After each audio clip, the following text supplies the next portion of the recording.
Welcome to the November 8th Power Lunch. Power Lunch was designed to assist working alums in continuing to improve their personal brand and corporate confidence all from their desks, without interfering with their busy schedules. The number of participants continues to grow, and today we are excited to begin the Alumni Entrepreneur Series with Jess Akin. Jess is the CEO and founder of Label Creative, a bespoke marketing boutique whose mission is to help experts and thought leaders create emotionally engaging experiences for their audiences. Jess is a Mount Mary alumna. She received her BA and MA in English, was VP of the Alumni Association, and is currently teaching entrepreneurship. She has been helping businesses from startups to Fortune 500 companies share their unique stories and generate revenue for 15 years. She is a best-selling author, award-winning marketing executive, and passionate about the real work, such as specific craft, tactics, and actual pen-to-paper of writing and creating content. Jess thinks nothing is sexier than a well-run process, and that in a world that seems chaotic, overwhelming, and out of control, writing words and stories that delight and uplift is a joy. Welcome, Jess. Thank you so much. I'm really excited to be here today. I want to start by asking everyone to close their eyes. And think about the last time you saw someone that you knew and you waved excitedly to them, but they didn't see you. Or the last time you were super stoked because you got an A on the hardest essay you've ever written, or just got the promotion you've been gunning for and you came home, but no one asked you how your day was. Or someone did ask you about your day, but immediately changed the conversation to themselves, and it had nothing to do with your news. Or you were or are living with someone, a spouse, a roommate, a partner, who's unhappy, emotionally unavailable, cold, and distant. Nothing makes us feel like a stranger more than someone failing to recognize us. Nothing makes us feel smaller than someone forgetting all the key details about us. And nothing diminishes our sense of self more than not being a priority. The need to feel known and seen is a shared human experience, which means y'all already know how to be entrepreneurs. You know precisely what it feels like to be treated indifferently. It doesn't matter if it's your friends or if it's a brand that emailed you with the wrong name. It's alienating. It's offensive. And in this culture of 24/7 engagement, it's unacceptable. Yet it happens all the time. And because we're extremely refined buyers and users of marketing, we've become resilient to this. But I believe business is more than social media. It's more than slapping your logo on a website. It's more. It's consumers. It's relationships. And we want more. We're craving meaning. We're craving depth. We're craving new and engaging experiences. We ache to be inspired. And more than anything, we want to be seen. From our coffee in the morning to our quick stop at Walgreens to get contact solution, we want the people we're buying from to do more than just sell us something, more than just a transaction. We're longing for relationships. We're longing for someone who will listen and solve our problems, someone who will anticipate our needs, someone who will, quite frankly, delight us. But you guys know this, like you know this, as healthy, happy humans who buy stuff all the time. But something really bizarre totally happens when we start working, when we start running our own businesses. We stop thinking of what we deep down want. We stop thinking of our feelings, and we start talking about things like followers and click-throughs and likes and customers, and we get annoyed, like so annoyed, when someone complains how slow our website takes to load. Like, hello, it took 3 months of late nights to get that puppy up. Hashtag give thanks. It's even up there. Because we forget to treat people like people. We get lost in the numbers.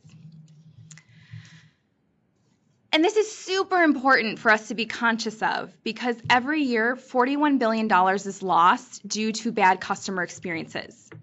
So forgetting to treat people like treat people is causing brands to collapse, and it's creating like an incredible opportunity for what I call beautiful experiences. People want more personal, more relevant, and more valuable brand experiences. And they're not settling for less anymore, which is why in this land of all things digital, the power of big brands and big physical presence, footprints, it's diminished. We're seeing small and emerging brands actually compete toe-to-toe with big brands. And emotionally engaged customers, not only do people want to be engaged, but like they will pay you for it. They're 52% more valuable than people who are just highly satisfied. Just want to take a minute there. Emotionally connected customers are 52% more valuable than someone who's highly satisfied. It means that the shoes you're wearing, these shoes, the very print, the heel size, the material, you can buy that at like 15 different places, right? Probably more. It's where you bought them and why that is critically important. As business owners and happy, healthy humans, it's your job to recognize this. It's your job to know both online and offline why someone bought something from you. Because it's not just about the data. It's not just about content viewed or downloads or clicks or items purchased or time spent on site or how many more people did this month and next month. While you can use this information, and you should, you would be absolutely naive not to use the algorithms and the data to your advantage to increase revenue. These data points are people, like real human beings with stories and emotions and desires. And you can't forget that their actions with your material and with their purchase and with your sales cycle is a story they're sharing with you. Now, if you can do this, right, like emotionally engage in whatever capacity you're in, you're totally gonna make waves. You're gonna like make it rain.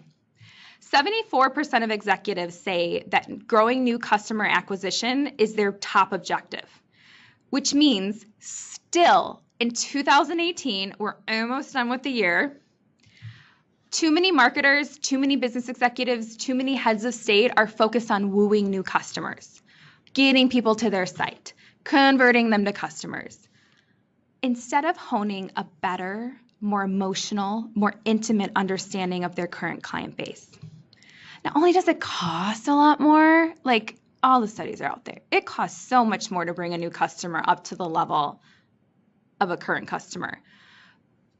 But here's like the cool part, highly engaged, highly emotionally engaged customers make 90% more frequent purchases. They spend 60% more in every transaction. And they're 4 times more likely to be your advocate. And what that means, an advocate, means these people are giving you free marketing. They're out there just like word on the street, repping your brand, saying how awesome it is, saying like, man, you got to purchase this. You got to go out and get these earrings because they're magical, or this service or this school or this class or this course or whatever it is. To do this though, to emotionally engage, to connect, to create, means we have to know our customers as well as we know ourselves. Their likes, their dislikes, their pain points, their why. And we have to see them across every channel, every device, at every point in every process that we have. And we must always give more than we're asking. And here's something great. It's my secret. I'm going to share it with you all. This emotionally connecting, creating this new standard, it's like so stressing companies out. The data, it has to be continuously integrated and applied to every interaction all the time. And marketing this way, constantly engaging and creating and defining and developing and deepening, is hard. and it's constant, and it's tedious, and it's a complete shift in how businesses and organizations and institutions have ran since the beginning of time. But it needs to happen, and this is a capital T truth. It has to be a priority because that's where the world is going. And you're going to have to do that as an entrepreneur or a business owner or someone who has something to offer this world. So what I'm encouraging everyone to do is just start with a new mantra: create beautiful experiences. You're going to value individuals as people. So customer equals a person. You're going to know their names. You're going to see their buying behaviors as their lifetime and their journey with you. You're going to recognize people, and you're going to create systems to recognize people.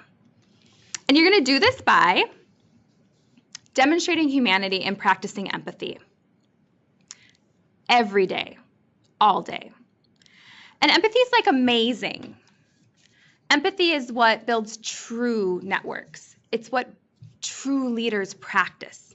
It's what creates unity on teams. It's what uncovers unmet needs and hones in on frustrations and shines this light on areas for improvement and expands perspectives, and it changes filters. And empathy also provides a safe space and a safe container to innovate. And it's important to know that empathy is not sympathy. Empathy is not, here, take my hand. Come on, I'm going to pull you up. No. That's patronizing. Empathy is not coming up with advice. Empathy is not saying, well, at least, as Brene Brown would say. Empathy is looking at someone and saying, I see you. I hear you. You exist.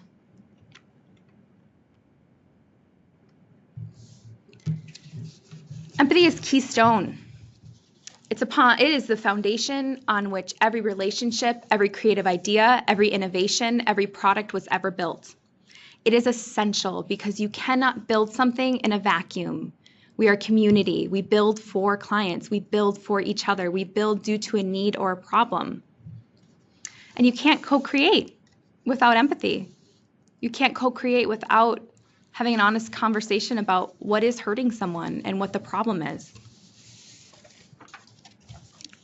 But this is a skill, this empathy, and I don't think we're really good at it, which is why I think entrepreneurs struggle, because we get so caught up in operations and sales, and we're just so in this circle of just getting stuff done, especially if you're a small and emerging business. This can be tiring, this can be overwhelming, this can be exhausting.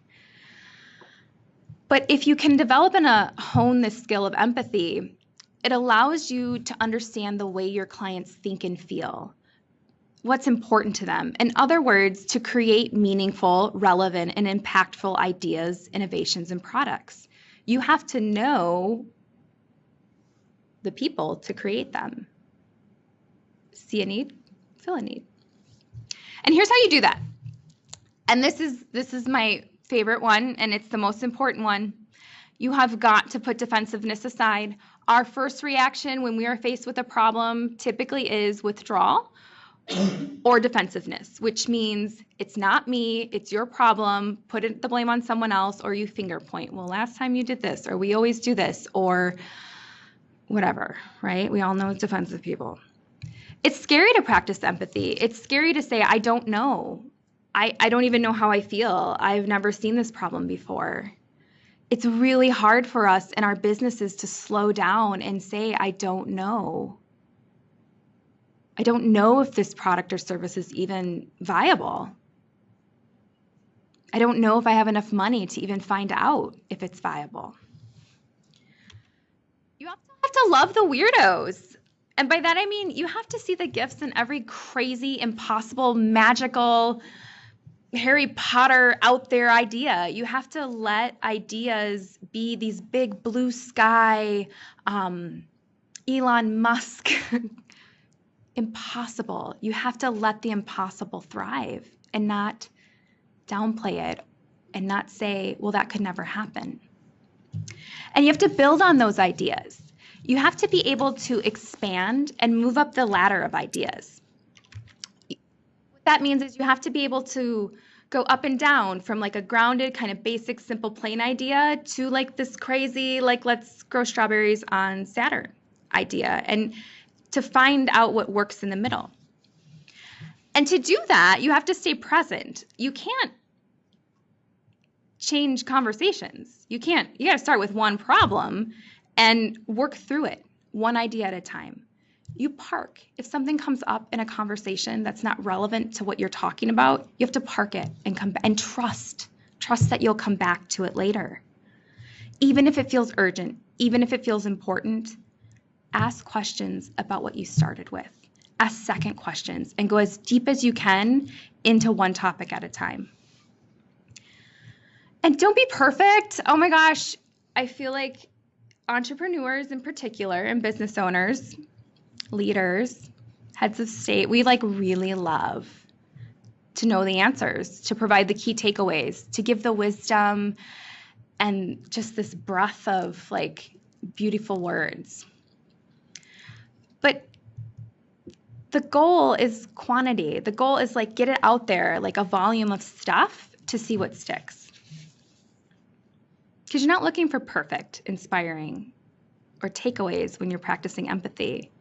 You're living in the mess of the unknown, the unpredictable, and that's where creativity thrives. It doesn't thrive in a sterile solo room. So what does this mean for business, right? It goes all great in theory. It sounds like, woo-woo relationship stuff. What it means is that you don't just know your clients and your customers' names. You know their birthdays. You know their schedules. You know that they prefer delivery before noon because they have to pick their kids up at 2:30. And you customize your stuff to meet their needs. You say happy birthday. You celebrate their milestones. You send thank you notes.